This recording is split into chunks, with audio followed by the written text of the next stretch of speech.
Final overview of key things you can do to make sure your items get the maximum exposure on eBay. 1. Create a website storefront and link your eBay items on it. This will give potential buyers another avenue to find your items and learn more about your store. 2.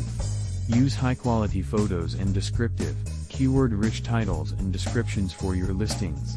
This will help your items show up in search results and give buyers a better idea of what they're looking at, who the intended audience is. 3. Use eBay's promoted listings feature to get your items in front of more buyers and increase the revenue of each transaction. This is an eBay pay feature, but it can be worth it if you want to boost your sales. If you use the pro trick I teach in the lesson about how to hack the feature to boost impressions of your store, this will rain sales for you. 4.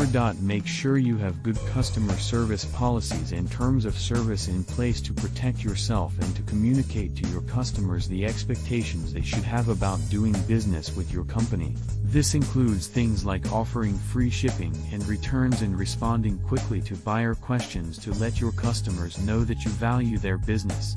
Good customer service will help build buyer trust and keep them coming back for more, eventually creating true fanatics that do your marketing for you. By following these tips, you can help ensure that your eBay listings get maximum exposure and lead to more sales and more repeat business from happy customers. Follow these suggestions to have a successful and profitable eBay store for years to come.